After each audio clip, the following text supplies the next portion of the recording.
If you imagine the first day of introductory science classes all over the country, not just at San Francisco State, there are hundreds of thousands of students really excited to learn about science. And then if you fast forward 4 to 6 years, the vast majority of them have left the disciplines, all the science disciplines.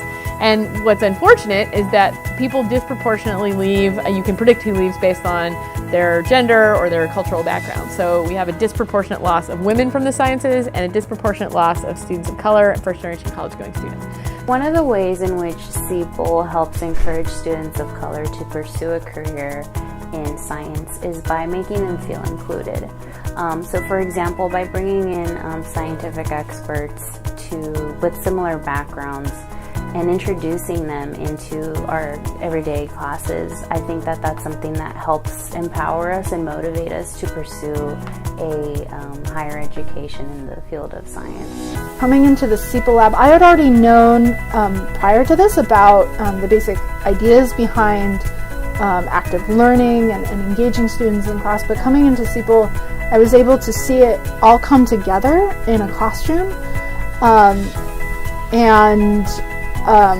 In particular, I was able to see kind of the equity and diversity piece and how important that was for making a classroom where everybody can learn.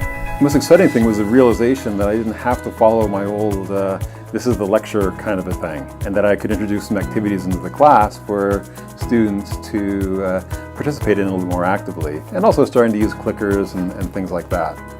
Because when I was an undergraduate, it was very much a, here's my lecture, don't ask any questions. Just be a passive recipient of everything I have to say. So seeing a different dynamic between the instructor and the students in the class was interesting. I had been teaching Biology 230, which is our introductory biology course, for years, kind of in the old school way. And I went on sabbatical for a year, and Kimberly folded into Bio 230. And when I came back, the course was different. And so I agreed to team teach with Kimberly, which I have to say was the most remarkable things that's ever happened in my whole teaching career of 20 years. And I remember sitting there on the first day, just having every fuse in my brain explode, because I was like, oh, because I hadn't been able to imagine up until that point how to do active learning in a class of 300 students. Many students are different kind of learners. For example, some are active learners, some are visual learners. So in this case, I feel like we give students more equal opportunity to participate in such learning process. I think there are different things that we learn to incorporate in the classroom that will allow a larger number of students to feel included and that will allow them to be successful. The incorporation of active learning in the classroom gives students the opportunity to discuss and clear any confusions that may arise during the course of the lecture. Not only does this help students do better in their studies, but it allows them the opportunity to interact and get to know their fellow classmates. This helps form strong bonds and a sense of community. The Summer Institute and the workshops that SEPAL puts on for professional development for faculty creates this sort of lasting community that you stay in touch with. And then I think through that kind of professional development, it encourages instructors to engage more with their students. And so when you're in the classroom with your students, you feel closer, and I think you see more engagement between students and instructors because they have different ways of teaching and approaching teaching in the classroom.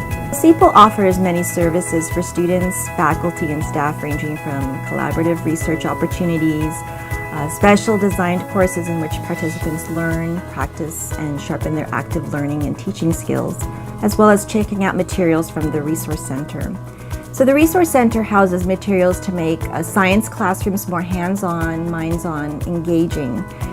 In the Bio 652 course that we offer, we have undergrad students who are partnering up with teachers in elementary, middle school, and high school, and engage in active learning by preparing materials and lesson plans to help them have better science education.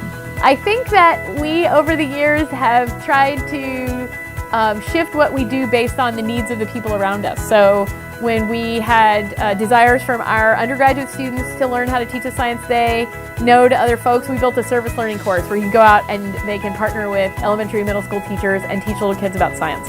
When our graduate students wanted to learn how to be more effective teachers, we built a graduate course called Science Teaching for Scientists. When we had alums going out and becoming community college faculty, because a large proportion of our graduate students become community college biology professors, we built a whole program funded graciously by the NSF to support them in their teaching. And then when our own faculty said, Kimberly, we want to go to the workshops with the big cookies and the stuff about teaching, then we wrote another grant to the Howard Hughes Medical Institute and said, but of course we will support you in your teaching. So what we do at SEPAL is a little bit hard to predict because we do try and make the work that we do here in service of the people around us. I'm incredibly proud of everything that SEPAL has accomplished. And SEPAL is named the Science Education Partnership and Assessment Lab because we do things beyond biology. We study education across science sometimes. We do everything in partnership, so we don't do anything alone. Assessment and evidence collection is at the root of what we do to try and get smarter about what we're doing. We're a laboratory like anywhere else.